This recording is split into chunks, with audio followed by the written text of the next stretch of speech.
똑같은 수익 얘들입니다. 네, 낮에는 국내 주식, 밤에는 해외 선물로 수익 내드리기 때문에 이거에 대해서 궁금하다 하시면은 여기 하단의 QR코드 통해서 우리 증시코라텍 노란 톡방 입장하시면 되시고요.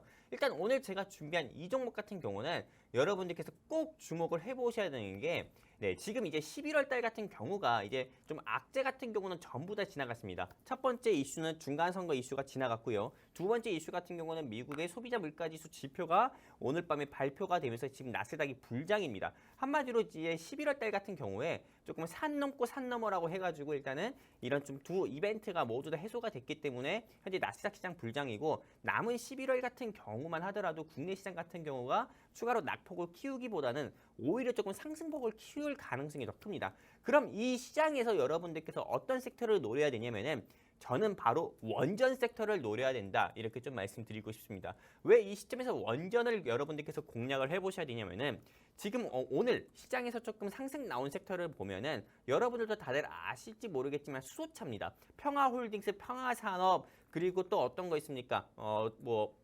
네, 그 외에 범한 퓨어셀이라든지 이런 수소차 관련 종목들 같은 경우는 시장에서 상승 나왔거든요. 근데 정부에서 이런 수소차를 조금 원전이랑 조금 연관해가지고 원전으로 조금 활용해가지고 이 수소차를 만들 수 있다. 이런 정부의 지원안도 이미 발표가 됐기 때문에 원전 섹터 같은 경우도 역시나 조금 파생적으로 네, 조금 이 수혜를 볼 수 있는 섹터라고 저는 보고 있고요. 그리고 이 원전 섹터를 더욱더 주목을 해보셔야 되는 요 이유 중에 하나는요. 일단은 우리 윤석열 대통령님께서 내일부터 동남아로 순방을 가십니다. 4박 6일 순방을 가는데 이 순방의 목적이 뭐냐면은 한마디로 K-세일즈라고 해가지고요. 대한민국이 전 세계적으로 봤을 때 전혀 뒤처지지 않는 게 뭡니까? 반도체, 방산, 그리고 원전인데 일단 반도체 같은 경우는 대만도 있고 뭐 미국의 인텔이라든지 이런 회사들 같은 경우가 일단은 조금 유럽 경쟁 업체인데 사실 원전이랑 그리고 또 방산 같은 경우는 사실 전 세계 어디를 내놓으러 봤을 때도 경쟁 업체가 없습니다. 그렇기 때문에 이 윤석열 대통령 같은 경우가 이제 동남아 순방을 가게 됐을 때 G20 세계 정상들이 20명 정도 모이는 그런 좀 회담에서 한미일 정상회담도 일정이 있고요. 그리고 또 세계 정상들이 모이는 자리에서 원전이라든지 방산 같은 경우를 조금 세일즈하거나 수출한다 했을 때 당연히 원전 섹터 같은 경우가 시장에서 수혜를 볼 수밖에 없고요. 그리고 이 시점에서 왜 원전 같은 경우가 전 세계에서 주목을 할 수밖에 없냐면은 여러분들도 다들 아시다시피 2022년에 주식시장이든 가상화폐 시장이든 네, 망가뜨린 원인 중에 하나가 인플레이션이었고 이 인플레이션의 원인 중에 하나가 바로 러시아 우크라이나 전쟁이었습니다. 근데 이 러시아 우크라이나 전쟁으로 인해 가지고 유럽을 비롯해 가지고요. 우리나라도 그렇고 중국 같은 경우도 그렇고 에너지난을 겪고 있습니다. 이제 실제로 이제 좀 겨울이 벌써 다가오고 있고 벌써 날이 추워지고 있는데 에너지 가격은 계속 상승 나오고 있고 또 지금 과거에는 뭐 신재생 에너지 우리가 산을 깎아서 태양광 패널을 깔았다고 하면은 이제는 이런 것들이 너무 다 네, 되게 터무니없는 이야기고 이제는 다시 한번 원전을 다시 한번 확대하고 석탄 에너지를 계속 확대를 하자 이렇게 계속 각국 정상들마다 이야기를 하고 있는 이 시점이기 때문에 유럽의 폴란드라든지요 아니면은 영국, 뭐 독일, 프랑스라든지 이탈리아라든지 전부 다 원전에 관심을 가질 수밖에 없습니다. 근데 이 한국형 원전 같은 경우가 이미 전 세계적으로 네, K-마크, K-인증을 딱 따놓은 이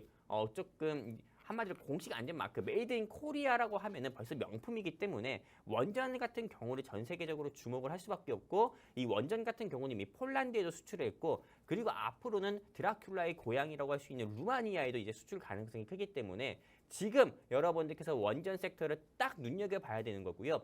여러분들께서 본격적으로 여름이면 어떤 섹터를 공략해 보실 겁니까? 보통은 파세코라든지 신일전자라든지 이런 여름 수혜주 같은 경우 공략할 거고 빼빼르데이라고 하면은 보통은 간군제 섹터, 소비 섹터 공략을 하는 것처럼 이제 겨울이 오면은 여러분들께서 가스 섹터라든지 조금 원전 에너지 섹터 같은 경우를 공략을 해보셔야 되는 게 맞는 거고 이게 첫 번째 매수 포인트라고 할 수 있는 거고 두 번째 매수 포인트 같은 경우는 매각입니다. 매각. 네, 여러분들께서 매각주를 한번 주목을 해보셔야 되는데 실제 과거에 최근에 2022년 상반기 하반기 들어가지고는 무상증자 섹터가 시장을 좀 주도하는 모습을 보여줬습니다. 근데 지금 이 매각 섹터를 이제 11월 달에 주목을 해보셔야 되는 게 왜 그러냐면은 어제였죠. 어제 오늘 같은 경우는 YTN이라든지 MBC 같은 경우가 조금 지분 매각 소식으로 인해서 주가가 계속 상승 나왔다고 하면은 네, 이제 또 이 한전 즉 한국전력이죠. 네, 그동안 이 지난 정부 문재인 정권 때 조금 이 탈원전 정책이 계속 확대가 되고 계속 지속이 되면서 실제로 멀쩡한 산을 깎아가지고 태양광 패널, 쓸데없는 태양광 패널을 딱 깔았잖아요. 그리고 나서 이 원전 같은 경우가 윤석열 정부 들어가지고 다시 한번 확대를 한다고 하는데 실제로 이 한국전력 같은 경우에 적자폭이 계속 지속이 됐습니다. 그러다 보니까는 이 한국전력 같은 경우에 지분 같은 경우도 앞으로는 조금 매각을 할 수밖에 없고 조금 다른 원전 회사들과 다르게 경쟁력을 좀 갖추기 위해서 민영화를 해야 된다 이런 이야기들이 계속 나오고 있기 때문에 오늘 제가 준비한 이 회사 같은 경우는 한국전력이 최대 주주로 50% 이상이나 되는 회사입니다. 그러다 보니까 한국전력이 본격적으로 매각이 들어간다고 했을 때는 당연히 이 회사의 주가 같은 경우도 상한가를 갈 수밖에 없다. 저는 이렇게 보고 있고요. 공기업 섹터 같은 경우가 매각이 들어간다고 했을 때 여러분들께서 꼭 주목을 해보시는 게 좋습니다. 과거에 대한항공 같은 경우도 그렇고요. 그 외에 뭐 매각 섹터 같은 경우 공기업이 매각 들어간다고 했을 때 이 회사의 그 공기업이 매각 들어가는 회사들의 주가 같은 경우는 오르지 않은 경우가 없었어요. 대체적으로 예를 하나 더 들어볼까요? HMM, 즉 한마디로 구현대상선이라는 종목인데 이 HMM 같은 경우도 한국은행에서 조금 이 한국산업은행이었죠. 이게 매각 공관을 발표하자마자 주가가 상한가를 가는 모습 보여줬습니다. 공매도에 그렇게 표적이 되는 그런 HMM조차도요. 근데 이 회사 같은 경우는 공기업인데도 불구하고 시가총액이 3천억밖에 안 되고 최대 주주가 한국전력으로 있는데 이 한국전력이 지분 매각 소식이 뜬다?